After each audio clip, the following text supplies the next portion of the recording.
I think we are live. Good morning. Hello, everyone. I'm Dr. Jasmine Marwaha, and I welcome you all to Global Interdisciplinary Summit 2020.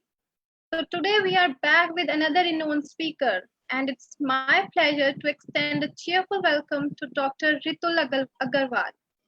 So talking about him, Dr. Ritul Agarwal graduated from the prestigious Manipal Dental College.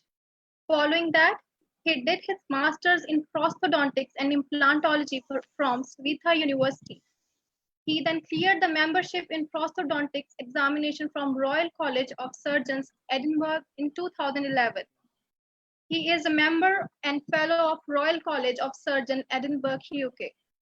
Currently, he is also an examiner for the Royal College of Surgeons, Edinburgh, for the membership in prosthodontics examination. He is also a fellow of ICOI. Currently, Dr. Agarwal is working with Mediclinic in Dubai, one of the largest healthcare providers in the world. He is a lecturer and conducts courses and workshops on veneers and smile designing in UAE. So today he'll be talking about integrated anterior aesthetics, and I'm sure you guys will enjoy this session and learn something new. So before moving ahead, I would like you guys to visit the link in the description box. Thank you. Over to you, sir. Thank you so much, Dr. Jasmine. I shall share my screen now. Yeah, sir.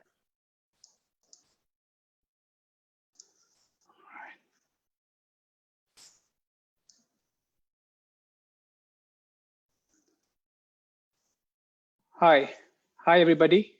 This is Dr. Ritul Agarwal. I'm currently working in Dubai, and I'm really thankful to Dr. Kianor for arranging all the eminent speakers of the world and making a uniform platform where everybody is just delivering their knowledge, and it is free for everybody. Just to give a brief introduction about myself, I am currently working with Mediclinic in Dubai, and my clinic is located in the Dubai Mall. I am also associated with the Royal College of Surgeons, Edinburgh as an examiner, and these are my fellow examiners in the membership in prostho examination. Coming on to the topic for today, we are going to talk about anterior aesthetics, and I would like to break it down into very basic so that everybody and anywhere with or without technology, you are able to deliver a predictable and a good result. We're going to see the what, we are going to see the why, we're going to see the how and the when of smile designing. So coming on to the personalized smile design. Now the personalized smile design, the term persona has a meaning attached to it. It is basically how a person wants to see himself or herself when he puts himself in the world. So it can be an excessively fake persona. It can be what you are actually a person in home, but it's a lot of difference that can be attached to the persona. And based on that, we design the smile for the patient whenever the patient enters our clinic. Now, according to Padser, he wrote a book, Why the Looks Matter More Than You Ever Imagined. And he graded what in a physical appearance matters most. And according to him, the face matters the most. And even in the face, the mouth is the main structure that matters the most when it comes to aesthetics, followed by eyes, hair, and nose. So from here, we can judge the importance of the mouth. Another topic that is of very significance these days is digital dentistry. I mean, it's the way forward, but I would not want anybody who's listening to me to be feeling the lack of technology. If you don't have a scanner, if you don't have access to digital dentistry, that doesn't mean that you cannot give a good result to a patient. I mean, after the coronavirus, things are going to change. I mean, everybody might not have the access to technology so much. So I would try to break it down in the most basic manner so that everybody can design a beautiful smile. Let's see the main thing about smile designing. I mean, if you know this, 80% of the patients who enter your clinic will be convinced to at least go for a smile design. Whether they can afford it or not, it's a different issue. But when they go home, they will carry a really good image about themselves as well as you. So these are 3 patients which I'm showing to you. I mean, these are just a 5-minute job that I did. It's called a direct mock-up. You just take a little bit composite in your hand, you apply it onto your teeth, Takes 5 minutes. You don't need to etch, you don't need to bond, you don't need to cure for 40 seconds. Just take each tooth one by one, take 2 photos of the patient before and after, and you end up with something like this. The patient, when they see themselves in the mirror, or when you show them the picture, I generally try to avoid the mirror, but when you show them the photos, they really appreciate what changed. Like, I mean, because they don't really know what they have lost till the time you show it to them. Once they see these pictures, they would want to take selfies, they would want to, take these photos home, show it to their friends and families. And most of them, if they can afford you the treatment, they will come back to you for the final treatment. So this is the main tool that I use in my clinic to convince any patient for veneer treatment. Now, this is what I was hearing from like beginning, like what your eyes know, your brain can, I mean, what your eyes can see, what your brain knows. So in the first picture, you see a yoga pose, but unless I tell you, it's a Yoga Australia logo, and you can actually see the logo of Australian map in between the legs of the lady. In Baskin Robbins, everybody eats Baskin Robbins ice cream, but unless you know, the 31 shows in between your logo, which is actually the number of flavors that Baskin Robbins serves. And similarly, in the logo of Blade, the negative space in A is actually a knife. So, I mean, unless your mind knows it, you will not be able to evaluate and appreciate the small details in all the things. All right, so everybody has seen these kind of images, nothing great in it. These are just basic tools. You need to have them. You can use a Keynote, you can use a PowerPoint, you can use any software to have draw some lines on any photo, and you'll be able to judge the basic abnormalities that a patient has. All right, and also I would like to really put my stress on it that it is not always veneers that you will use to do a smile designing. It can be a combination of a lot of stuff. So this is a case, a simple case. I did a crown. So this is an Emax crown on this tooth. This is a composite, and a composite. So you are able to provide a very good result to a patient without causing a lot of damage on the pocket, as well as, making the patient happy when the patient leaves your office. Let's see three patients of different ages, a very young girl, a very kind of old man, and a middle-aged woman. And we see the intraoral photos of these three patients. There are a lot of problems in these patients. Each patient has got its own problems. The first patient has got a poor crown in tooth number 9, with slightly grayish discoloration of the gingiva. The center patient has got a canted midline, and the third patient has lost a lot of tooth structure, and we ultimately ended up in a full mouth rehab for that patient.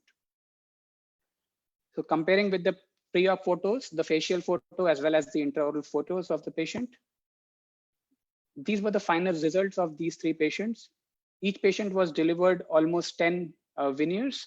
The middle patient now has been treated as a full mouth rehabilitation case, whereas the left and the right patient received veneers.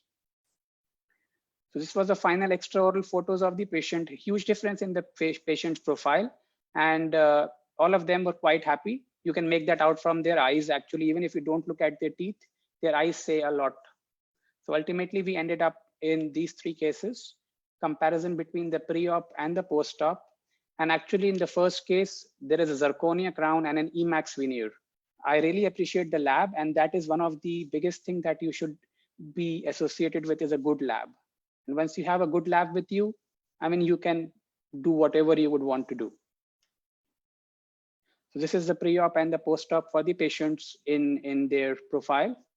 And all of them were quite satisfied with the end result. So we corrected the cant in the middle patient. We corrected the discoloration, and she wanted white teeth, so we gave her white teeth. And the last patient, we basically increased the bulk and the length of the tooth, so to make him a bit younger. This is the post-op smiles of the three patients. So basically, the things that we need to look for when a patient comes to you is the central dominance, the incisal projections, the shape of the central incisor, as well as the angulation of your teeth. So if you have a knowledge of these 4 things, you will be able to give a good smile to the patient, digitally or not digitally. The only thing I don't like about digital smile designing is basically sometimes we overpromise. So you show a two-dimensional photo to a patient, which makes a huge difference. Patient gets happy, you are satisfied, patient is like over the clouds. But ultimately, when you have to come and deliver that result, you are stuck because you have not told the patient that the treatment might require 6 months, treatment might require 1 year of some ortho, some perio, some restorative. So that is a time when it makes a little difficult. But when you do it in analog way, it makes it, you know exactly how much you have to reduce, how much you need to add, and it gives you a slightly better control in your hands, I feel. But I mean, to everybody to his own choice. I still prefer the analog way somehow in most of my cases. So this is called the visual perception of smile. So you need to check for dominance, we check for incisal projection, we check for the tooth shape, and we check for the angulation. And all together, we get a smile that is strong, dynamic, delicate, and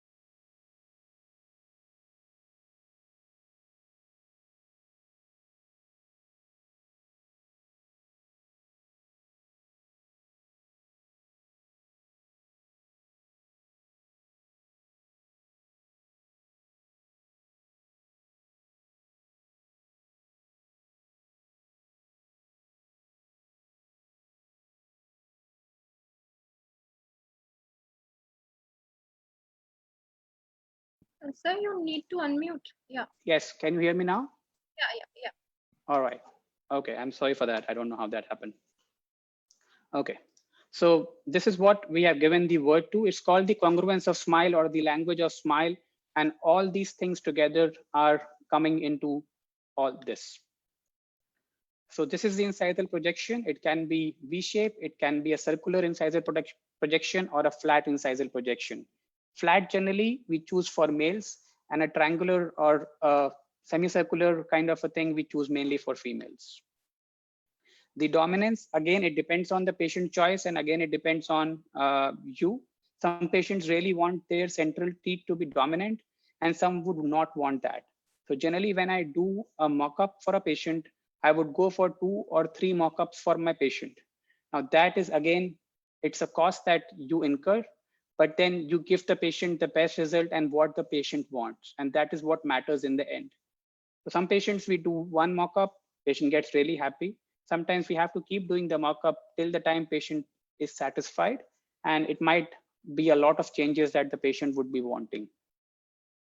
The tooth angulation, we're going to discuss it a little later. The tooth shape, it can be square, it can be circular or oval, and it can be triangular. Now, again, we're going to go into more of personalities and how the patients behave in the clinic when you see them first. And that's when your mind starts to go around and decide the shape of the tooth that you would be wanting. So Carl Jung is an old professor. He went around the world and he saw some patterns when he did interview with a lot of people. He came to tell some patterns which we call archetypes. So according to him, anything vertical signifies strength. Anything that is horizontal, it signifies stability. Anything that is inclined signifies dynamism. And anything which is rounded signifies delicate.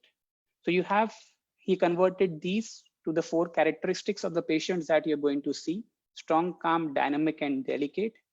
Based on that, you decide the shape of the tooth. So if the person wants to project himself or herself strong, I would go for more rectangular teeth. And if the person wants to project himself or herself delicate, then I would go for more rounded shape of the teeth. It's very subtle difference in the shape, but it makes a huge difference to the patient satisfaction of what you will be delivering in the end. So you have these 4 types of people and the shapes. You have the 4 types of teeth according to it. The strong have more rectangular teeth. The calm have more squarish teeth. The dynamic people, athletic people, you will give more triangular teeth. And delicate people will have more rounded teeth. But this doesn't mean that you always have to go with this kind of thing. So if you have a calm person, but he wants himself to be projected as strong, he would change the shape of the tooth. You cannot give that person a squarish tooth. So Philip Hallowell came in and he gave the concept of visagism. And visagism is based on more of a psyche of the patient. So you see emotions, you see identity, you see behavior, you see sociology, He combined everything. And he gave 4 types of people: strong, dynamic, calm, and delicate. So all of them have got characteristics. The strong has more determined and intense. The dynamic person is more extrovert. Calm is, of course, more spiritualized or pacific, and delicate is more articulate. Let's see 4 characters from a very famous TV series called The Game of Thrones. We have Eddard Stark, the left character, Jon Snow. We have Samuel Tarly, and we have Theon Greyjoy. If you have watched the series, you will know the characters of these 4 characters, and all of them, you can make it out the shape of their face. So if you want the, suppose Samuel Tarly cannot play the role of Jon Snow. He is having the facial features of a calm person, and he will have squarish teeth. And so strong person had more rectangular face, dynamic has more angular face, the calm person has very gentle and diplomatic, and delicate is more oval face. You see people around you, you will be able to classify them in any of these 4 classes, and most of the people will fall into 1 or 2 or combined categories. You cannot really just tell that one person is completely strong. There might be a part of him which is calm or delicate.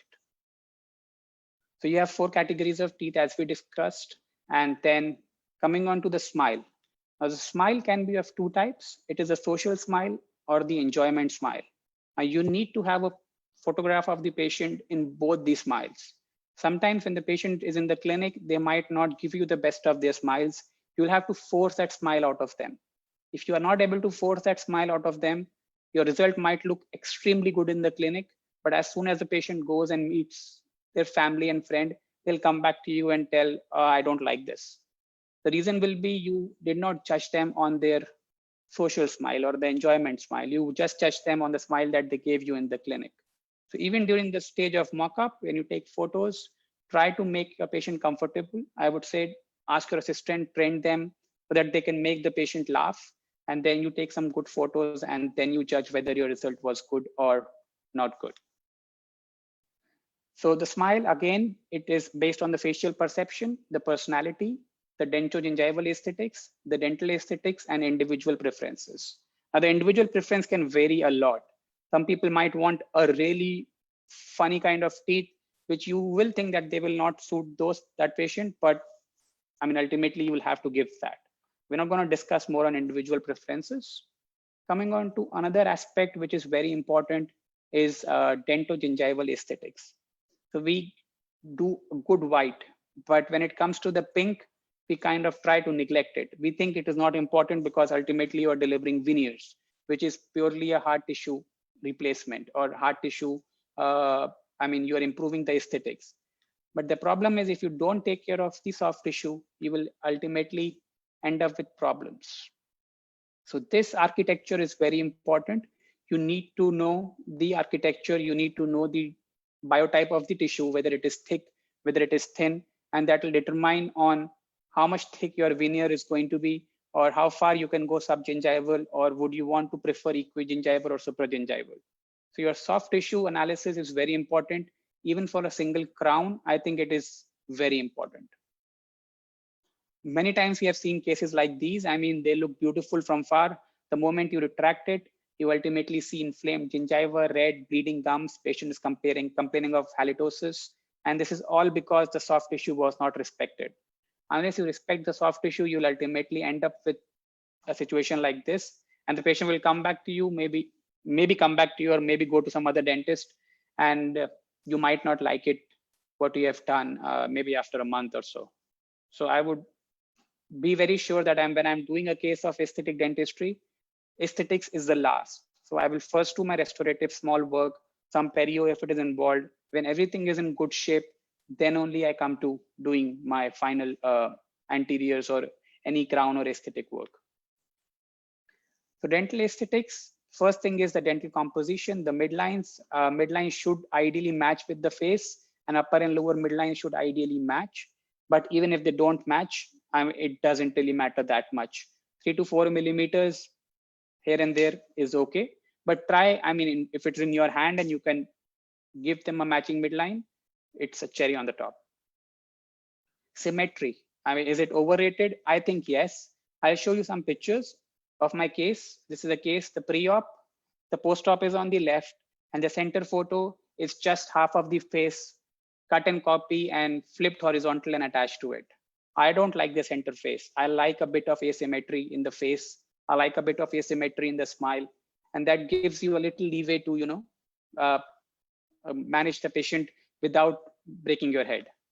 Similarly, this is the post-op photo, and this is what I generally like. I would not want a complete symmetry in the patient's mouth. Again, this is the patient that I showed you initially. You have the center photo, which is cut, cropped, and flipped horizontal and attached. And the third photo is your ideal, the correct photo. So again, I would go for a slight asymmetry, but the midline should be symmetrical. So I would not want you to go asymmetry with the centrals. The centrals should be symmetrical. As you go away from the midline, a little bit asymmetry is good. Center lines, again, the midline, a straight midline is okay. That's what I was telling you. If you have a straight midline, but it is deviated 2 or 3 millimeters, doesn't make a difference.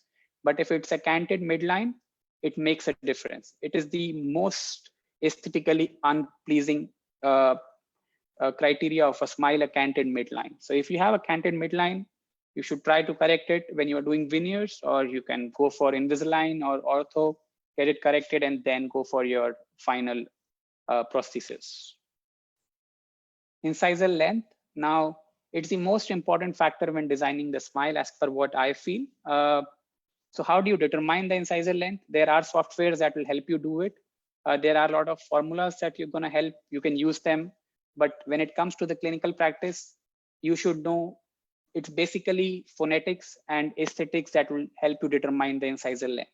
So when you are going to add some composite for a direct mock-up on your central incisor, ask the patient to sit straight. Don't make the patient sit on the chair and the chair is supine. Ask the patient to sit straight and talk to the patient. Ask the patient to say 1, 2, 3, 4, or you can just talk to him or her in a regular tone.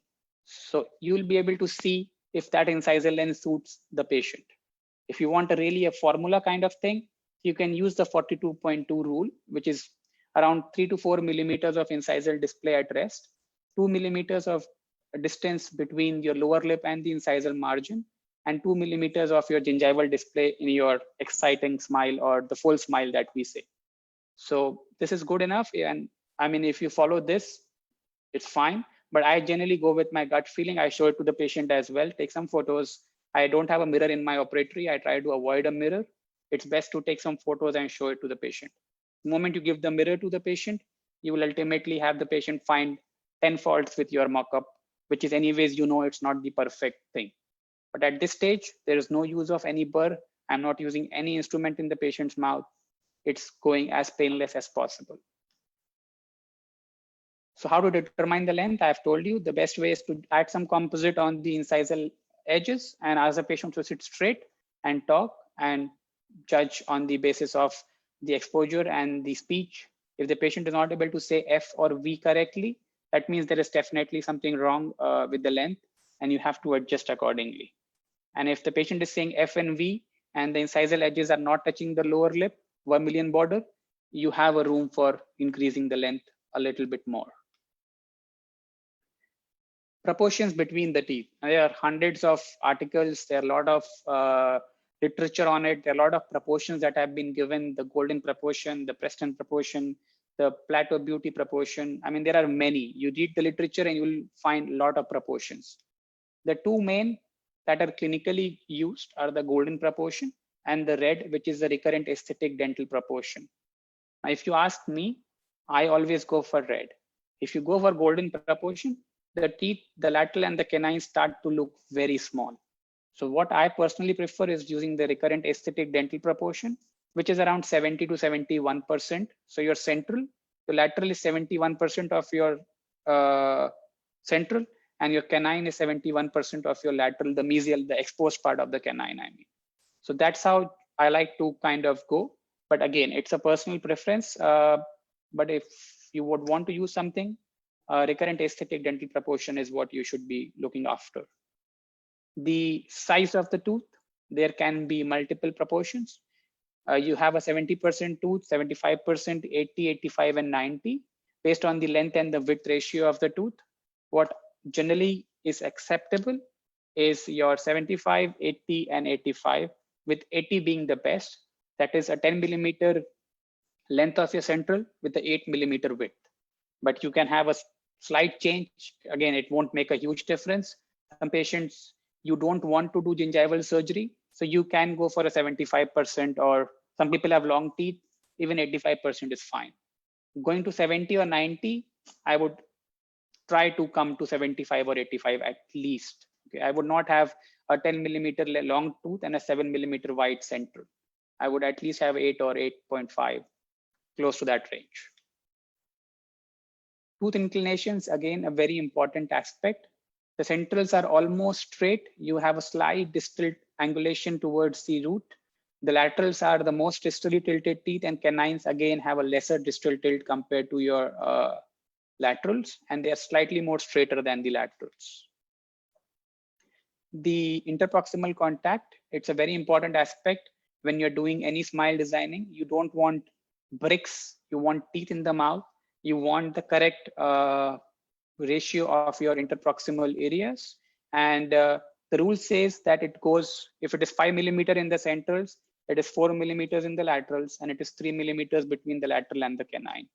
So your contact size reduces as you go distally, and following that, your incisal embrasure size increases as you go distally.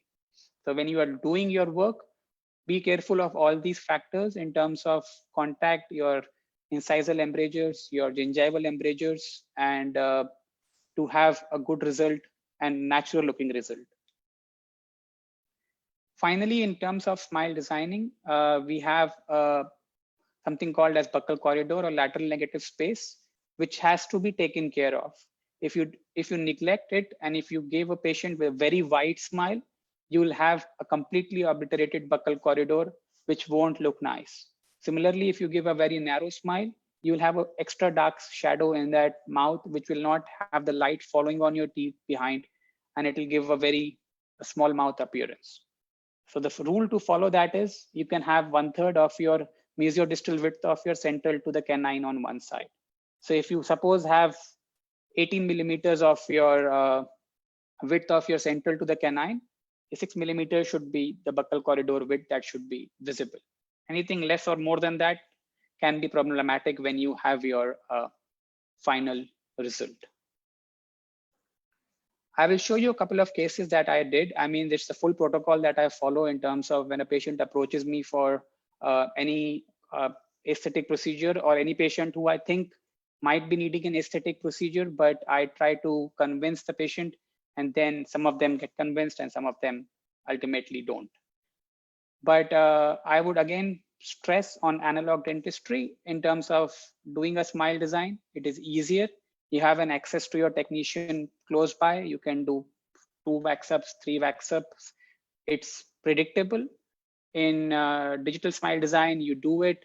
I mean, it's a 2-dimensional image. It looks very good on the computer, on the iPad, but the moment you actually put your hand into the patient's mouth, you might be troubled with gingival length. You might have to do gingivoplasty. You might have to, do a lot of stuff which you didn't prepare the patient for initially, because you have just taken some pictures, sent it to somebody who has done the smile designing for you, and you received those models.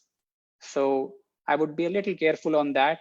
But again, I mean, it's your personal choice. If you would want to go ahead with that, you can. I personally use Keynote, or I can use Photoshop. I can use Affinity. There's a software called Affinity to kind of do all that at home. So you don't really need to pay. And of course, after coronavirus, we all will have a bit of financial crunch for sure. And we would all want to minimize our expenditure in terms of the patients. And anyways, we don't really know when we are going to start with aesthetic dentistry. But still, whenever we start, you have an option of minimizing your expenses and giving a really good predictable result to all the patients you kind of see in your operatory. Let's go through a couple of cases. I mean, I'll show you the cases. You'll have an idea of the full protocol that is generally followed. Sorry, I'm sorry for that. Just give me 1 second. All right. So this is a case that I did in my clinic. Patient was not happy with her upper anterior teeth. They were, of course, the midline was canted, the teeth were not of the right shape, the exposure was not correct. So, I mean, of course, we took some. This is a smile that I would want you to take. You should have that smile in which you see some of the gingiva. Because if you don't have that picture, you would not really have the instinct to give the good result. The intraoral photo of the patient, you have some poor teeth, cavities in all the teeth, mesially and distally. And that's why we will end up with a slightly more aggressive preparation in the patient than what I would want. So we do a mock-up for the patient. I had to do literally 2 or 3 mock-ups for this patient for her to be happy with it. But ultimately, she was really happy with this mock-up. We made an index and we did a guided reduction. So again, it's a simple form of reduction. You do the mock-up and you do your reduction through your mock-up. So ultimately, you end up with the least amount of reduction. And all my reductions are generally without anesthesia. I try to stay away from the soft tissue. And only when the patient complains of sensitivity, that means I am touching the dentine, I either try to stop, but if I have to really drill into the tooth, I will give anesthesia. But most of my veneer preps are generally anesthesia free. So these were the preps, did some retractions with the double cord technique to have a good flow around the teeth, some impressions. You have a really good, we recorded the margin pretty well all around. Wherever there was a crown, you have the flash present, which tells us that the impression was good. Did a good temporization. Again, you really have to be good with temporization because if you are not, when the patient comes in for cementation, you will have gingiva that is bleeding and your cementation won't be great. Final veneers. These are lithium disilicate Emax veneers pressed and we cemented with the Reliex veneer cement. And the before and after, and this was the smile of the patient. When you look at it, even in the maximum smile, we have a 2 millimeter of gingival display and looks good. These are the final photos of the patient. And the second case that I would want to take you through is again a case of full mouth rehabilitation with anterior veneers and smile designing. Let's just go through it quickly. So we have this case, pre-op photos of the patient. There's a reduced vertical dimension, a lot of erosion, a lot of abrasion on the teeth. And of course, patient is not happy with her teeth. Again, even she's not happy with her teeth, I made her smile that way. Somehow we managed to get that smile out of her. Difficult, but we tried. So when she smiled, we realized that the visibility of gingiva is too much. Ultimately, we ended up doing a little bit of gingivoplasty. There was a crown in the lower teeth, condition was poor, but again, I didn't decide to take that tooth out and do an implant immediately. We had to raise the bite for the patient. I used the Dahl principle for that, which is very basic. You kind of disocclude the posterior teeth, wait for around 6 weeks, let them supra-erupt, and your bite automatically opens. But you cannot do this in every case. I would not recommend this in every case.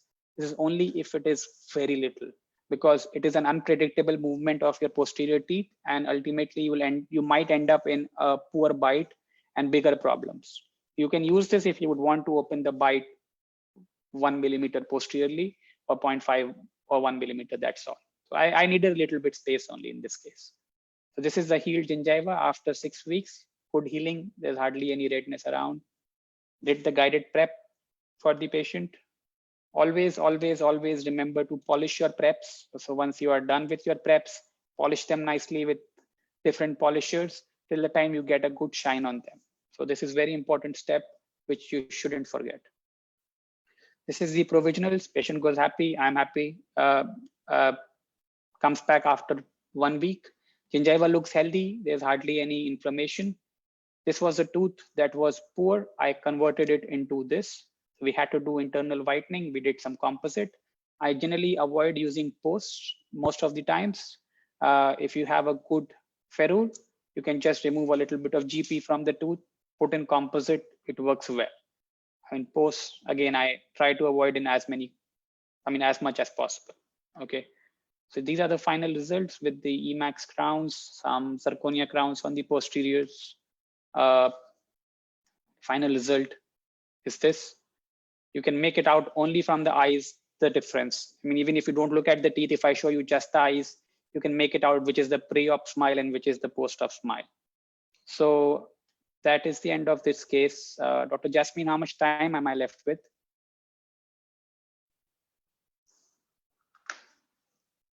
10 minutes. 10 minutes more. All right. So I will just quickly take you through another case. I have this one, which is again a full mouth case, which I did. So we have this case. This case you saw initially when I was showing it to you. The pre-op photos of the patient, poor crowns. We did a mock-up. Again, all my mock-ups are analog. We do a wax-up, 1 or 2 or 3, based on how much the patient is, of course, willing to pay for it. And till the time we are happy with it. So pre-op condition, a lot of attrition, a lot of tooth surface loss, poor bridges on the left and the right side. Occlusal looks fine. Lower, he has a cast partial denture, which ultimately I changed to a precision attachment retained denture.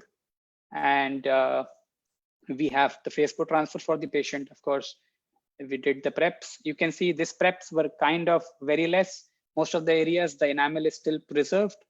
Of course, old patient, there are definitely some cavities interproximally. So we go behind, but I try to be as minimal as possible. So we do the preps, polish them as much as possible. The final preps, you always make an index. As many indexes you can make it, it's better. It just helps you in preparation, even after years of experience, not of mine. Of course, for everybody, you might be very experienced, but an index can tell you a lot of things which you might not see with your eyes, just like that. So again, we do some retraction in the areas where the margin was a little subgingival. Impressions, temporaries, the temps, the final zirconia bridges and Emax veneers for the anteriors. The bridges were improved, the margins improved, and from the beginning to the end, we changed quite a lot for this patient. And when he left the operatory, it was quite a good experience for me as well. So I think that should be all for today. If there are any questions, I would be more than happy to answer. And I would like to thank everybody who attended the lecture.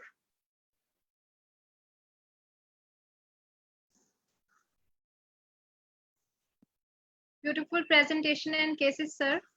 So it was really informative and a wonderful session.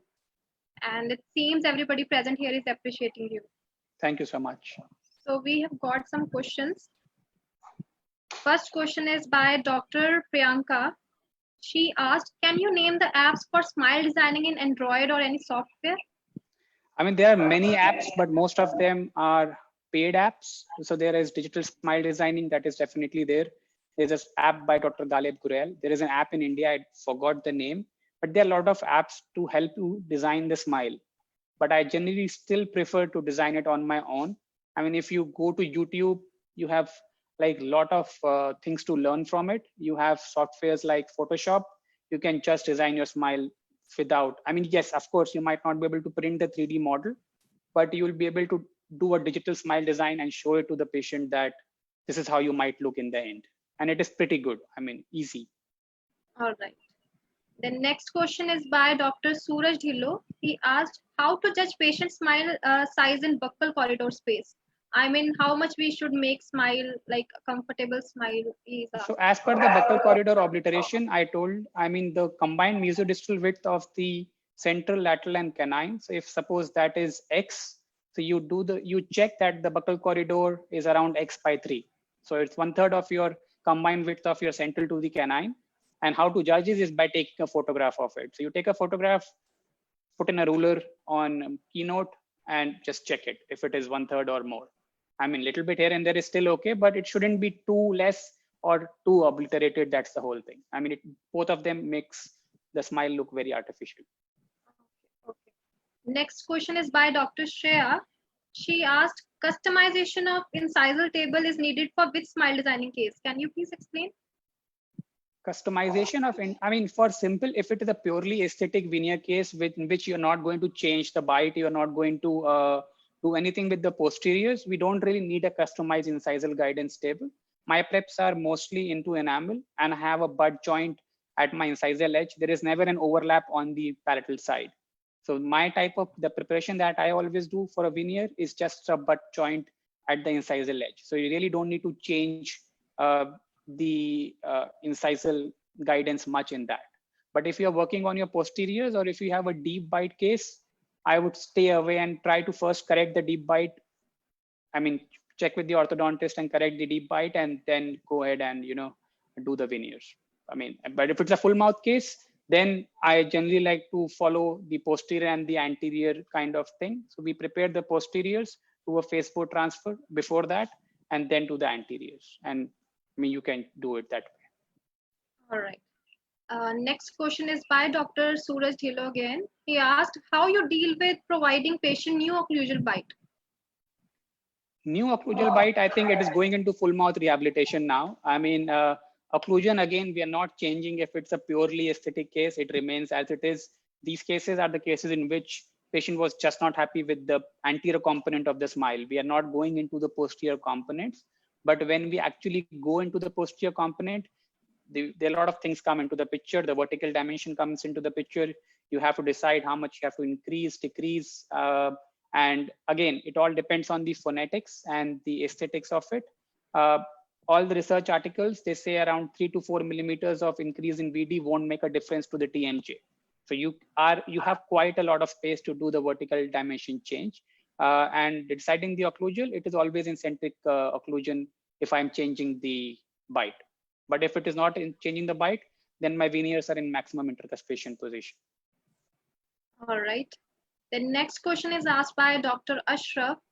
He asked which wax is used for mock-up. Which wax? I mean, I don't do the mock-up myself. So I take the models. So like what I do is basically when I build up the central and when I am happy with the length of the central and the patient is happy with the length of the central, I make another impression at that time. So you have two impressions that goes to the lab. One is of course the impression of your teeth as they are. One impression is with the increased length of centrals. I ask the lab to pour both the models and the lab will have an idea of the length of the teeth that I am looking and I want. Because if I just send it to the lab without any measures to them, they can do whatever they want to do. But my idea is always to give them a guide and then they do the mock-up. I mean, I really don't know which wax my lab is using right now. It's a white wax. It doesn't make a difference if it is white, blue, red, or yellow. We don't have to show that. Okay, all right. Yeah. He also asked which app you use for smile designing. I generally use an app called Affinity. It's available in, I don't know if it's available for Microsoft, but it's available for Apple. And I mean, it's just an app. You can do a lot of stuff on it. All right. Yeah. Here and with our questions. Perfect. So thank you. Thank you for taking out the time to speak to us today on this very interesting topic. Thank you so much, Dr. Jasmine. It was really a great session, very informative, and hosting your session was really wonderful. Thank you, Dr. Jasmine. Take care, everybody. Bye-bye. Bye-bye, sir. So we'll be back with the next session in few minutes. For more information regarding certificate registration, speaker schedule, visit the links given in the description box. Thank you. Stay tuned.